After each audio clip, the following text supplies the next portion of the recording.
Hey guys, it's Kelsey. I'm back with another scrapbooking process video, and I'm using another sketch from Chrissy's Beautiful Life. This is for her 30 days of sketches. I think this was day 8 sketch, I think.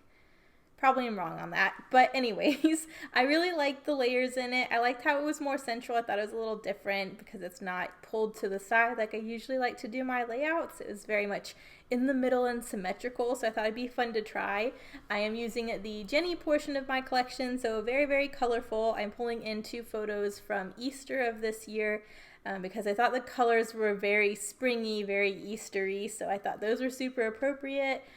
There is a lot going on here because the background is a multicolor floral, so it does read a little busy with all these other patterns on top, but I have a plan for that, so just hang tight for right now. I'm just going to get all of the main layers together for my photo, so I just taped these 2 4x6s together, and I'm just building all the layers that are from the sketch into this photo. So I'm using a scrap of a branding strip. I'm using a couple scraps from the 6x6 papers Kelly included. I fussy cut a pocket card to use as the skinny bit on the top and bottom and did my notebook edge punch on the top of it. So I'm just gluing all that together and pretty much just copying the sketch. I did have a branding strip that was a white scallop, so I did fussy cut that as well and add that into a couple of the areas, so you'll see that in a minute. But I'm just gluing everything down right now. So I love the little notebook edge punch there. But it is nice when you have a multicolored pattern like this because you really are free to pull in all the papers. So I'm really trying to take advantage of that by using up a lot of the scraps I have already started and set aside from previous pages this month. I'm glad I got the rest of that branding strip as well as using that white scalloped branding strip too. I always like when I can get lots of stuff like that used up. And I'm glad I got another pocket card used up because I'm trying to be good about using at least one on every page. So I think I end up actually using 2 on this page, but that'll come a little later. Here I am just tucking in that little white scallop. It's convenient that that layer is 6 inches because it's a 6x6 paper pad, so this 12-inch white scallop I was able to cut into 2 pieces and use in 2 different areas. That little scallop detail was not in the sketch, but I think it's really cute and it went with my colors, so I just decided to go ahead and incorporate it. I'm going to go ahead and gut the background of these layers because there's a huge chunk of this floral that's going to be covered by the photo and everything, so I'm going to gut that really quick. But my plan to address the busyness is to do a little bit of mixed media on the background. So my plan is to cut out this chunk so I can save that for another layout. The back side is a really sweet white and black heart pattern, so definitely can use that with pretty much any collection. So I wanted to make sure I salvaged that where I could. I'm going to back that with a scrap piece of black paper, and then I'm just going to take some white gesso and a dry wide paintbrush and just have some white brush strokes coming out from where all of these layers are. That way there's going to be this kind of white halo behind all of my layers to separate all the different colors and all the different layers from my photos from this very busy, colorful background. And I think that turns out really nice. It was really easy to do, and I think it made a huge difference with the end result.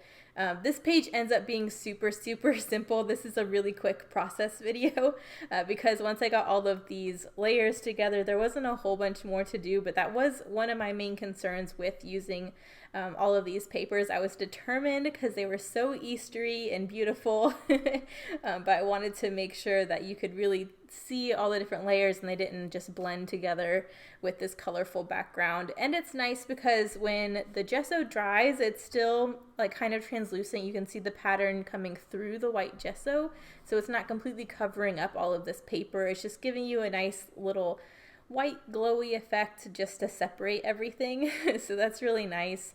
I'm going to let that dry for a little bit. In the meantime, I'm going to get all of my glue down on my layers so when it is dry I can go ahead and stick it down. I got a little impatient, so in a minute you'll see my heat gun come into frame and just quickly finish drying the gesso. But what's good about using gesso and using it in this format where it's really thin and you're just using a dry paintbrush to brush it on, it usually does dry really quick. So that's nice. I didn't have to wait too long. But there I am just drying the parts that were still a little bit wet. And then I'm going to glue down all of the layers.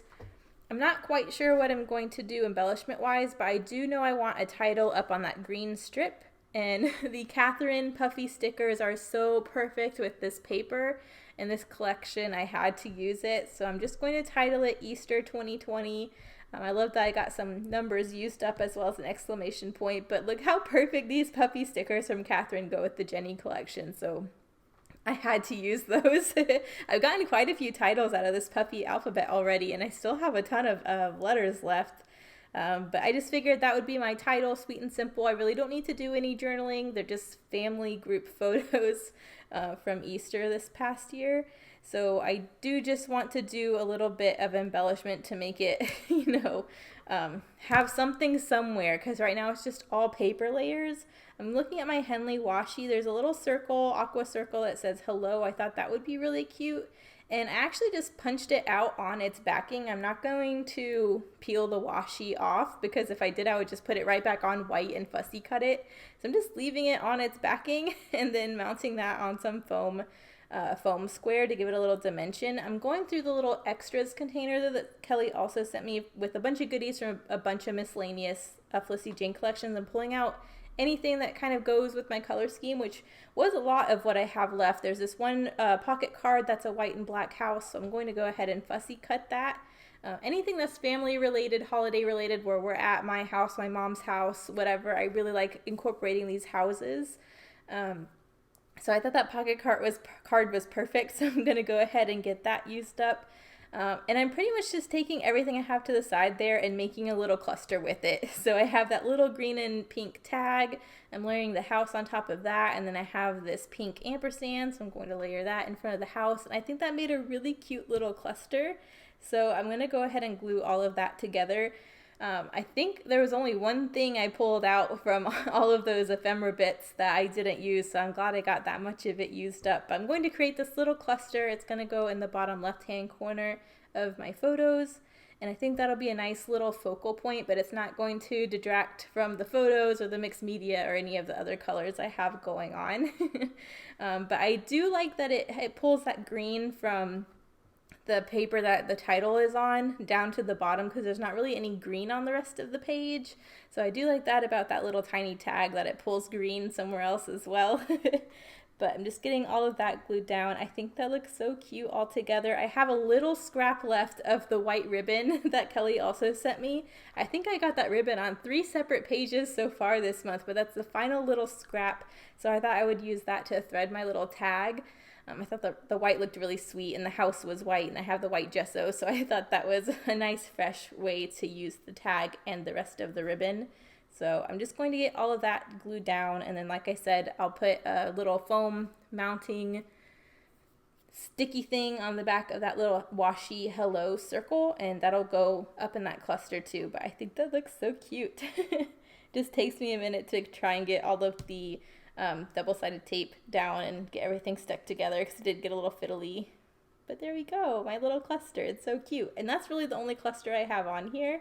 There's that little hello washi circle. I do go in and use the 2 pink flowers and the 2 pink dots that I have left over on this little epoxy shape sticker sheet.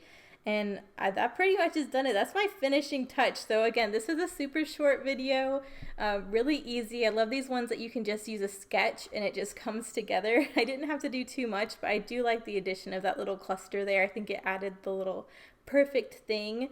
But here are the close-ups. Thank you guys so much for watching. I'll see you in the next one. Bye.